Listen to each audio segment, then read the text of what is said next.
semuanya, kembali lagi di Ruang Ngobrol, ruang santai buat pikiran yang serius, tempat kasih ide, curhat, sampai keresahan kalian sehari-hari. Baik lagi sama aku, Bina. Gimana nih kabarnya teman-teman semua? Semoga baik terus ya. Kali ini kita bakal bahas tentang jurusan lagi nih. Nah, kalian penasaran gak sih jurusan apa yang bakal kita bahas kali ini? Kali ini aku udah kedatangan tamu yang perjalanannya kayak seru banget kayaknya. Aduh, masa sih? Anak RPL yang pernah jadi OSIS dan sekarang kuliah di Polimedia Kreatif Prodi Teknologi Permainan. Langsung aja, ini dia Kak Sheila. Halo, teman-teman semua. Oke, gimana nih kabarnya Kak? Kabar aku alhamdulillah baik. Alhamdulillah. Kabar kamu sendiri gimana? Baik, alhamdulillah. BTW, akhir-akhir ini kakak udah ada kesibukan apa nih? Oke, kalau kesibukan aku belakangan ini tuh aku lagi sibuk kuliah sih udah pasti. Karena itu prioritas pertama aku. Ya. Terus juga aku jadi tutor di ruang kreatif juga. Terus aku juga di kuliah aku ikut organisasi lagi. Wih, keren banget. Udah sih itu aja. Organisasi apa tuh? Oh, organisasinya aku ikut namanya MPM. Kalau SMK mungkin namanya itu MPK. Oke. Kalau di sini namanya MPM.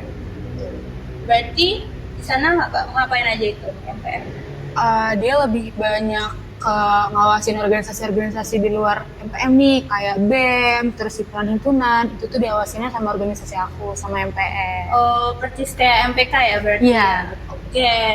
Kita langsung masuk ke pertanyaan aja kali ya Kak. Boleh banget. Oke, mungkin orang-orang penasaran nih, dari RPL bisa belok ke teknologi permainan itu gimana? Sebenarnya itu juga aku expect awalnya. Soalnya aku bukan yang tipikal suka main game juga. Oke. Cuman emang aku suka untuk explore sesuatu yang berhubungan sama IT. Dan kebetulan waktu itu waktu SNBT itu ketemu nih ada kayak unik gitu teknologi permainan. Dan juga emang keluarga aku kan suka game juga kan. Jadi aku mikir kayaknya boleh nih untuk di-explore bidang yang satu ini.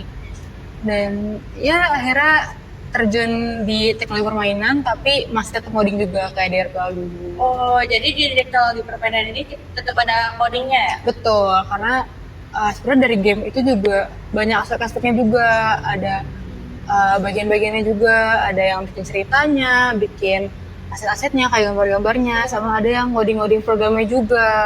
Develop semuanya gitu. Betul. Ya? Oke. Terus nih Kak, kan kakak pernah jadi ketua OSIS nih. Ya. Kayak kakak mengimplementasikan dari ketua OSIS itu akhirnya ke sekarang kuliah itu gimana? Sebenarnya ini dari apa yang aku dapat tuh sebenarnya banyak banget yang bisa diambil dari.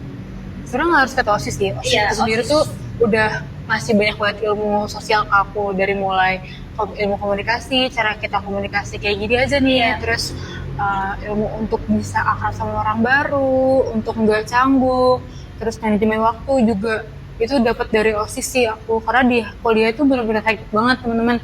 Jadi kalian tuh nggak akan expect kapan ada kelas, terus nggak expect cakupan dari tugas-tugas kalian itu akan kayak gimana. Makanya manajemen waktu itu sebenarnya penting banget buat kalian di perkuliahan. Ya sih guys, benar. Manajemen waktu tuh penting banget, jadi kita harus belajar untuk memanajemen waktu. Terus nih Kak, kuliah teknologi permainan kan pasti banyak yang ngira kerjanya main game ya kan? Iya. Terus kayak kakak tuh ngambil menangkal stereotip orang-orang tuh kayak gimana? Sebenarnya aku juga dulu orang yang termasuk punya stereotip itu. Cuman akhirnya ya cara aku menangkal stereotip tersebut ya aku dengan ngebuktiin aja ke teman-teman semua, dengan aku sering nge-share juga progres kalau misalkan aku lagi ada project di situ aja tuh aku nggak perlu ngomong ke teman-teman kalau enggak loh, teknologi permainan itu nggak cuma main game doang, tapi juga ya emang gue tuh nge-develop game loh, gue tuh bikin sesuatu loh.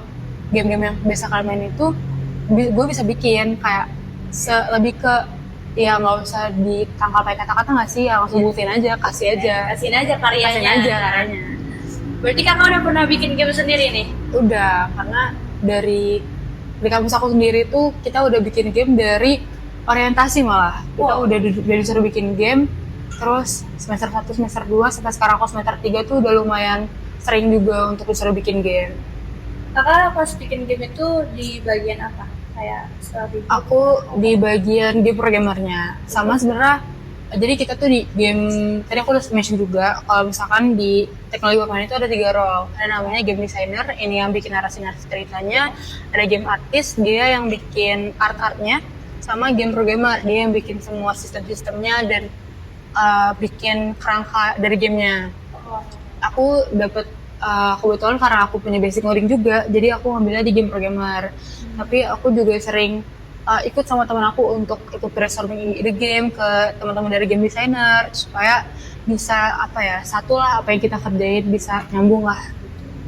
Oke, terus tantangan kakak nih yang terbesar selama kuliah ini berarti udah jalan semester 3 ya? Iya, udah setahun setengah lah kurang lebih kuliah.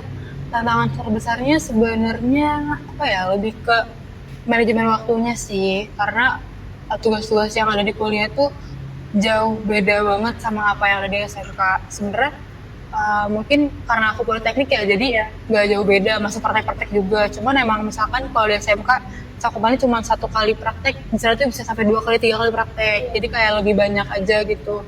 Makanya kalau misalkan nggak punya manajemen waktu yang baik tuh bakal keteteran banget, bakal punya sedikit banget waktu buat diri sendiri, buat keluarga itu akan lebih sedikit. Apalagi kalau misalkan kalian juga lanjut untuk ikut organisasi atau kerja atau magang, itu bakal susah banget kalau misalkan kalian nggak punya time management yang baik.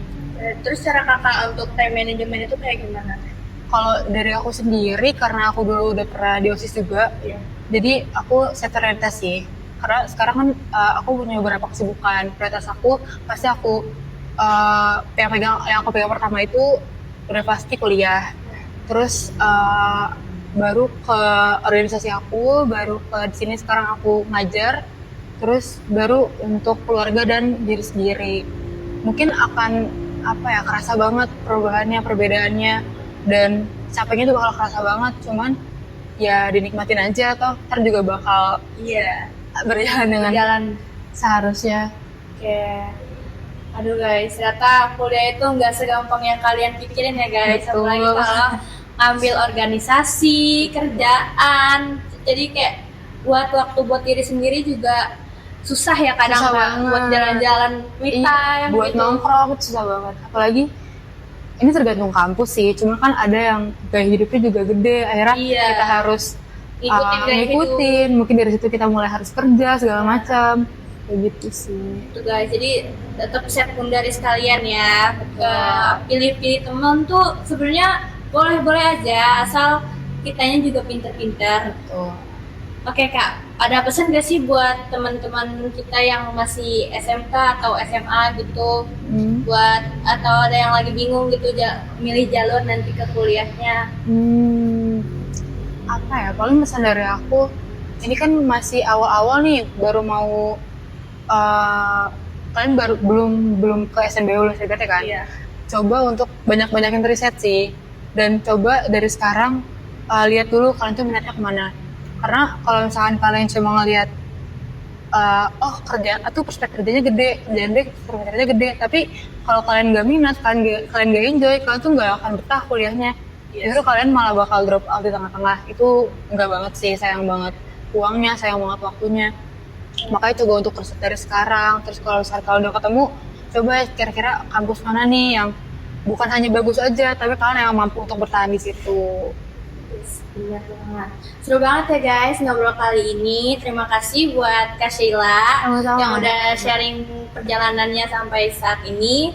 Semoga perjalanan Kak Sheila bisa jadi insight buat kalian yang lagi bingung soal kuliah. Mungkin untuk kalian yang punya ide bahas apa lagi ya kita di episode berikutnya, bisa DM ke Instagram kita di @ruangkreatif.com. Sampai ketemu di ruang ngobrol berikutnya. Dadah.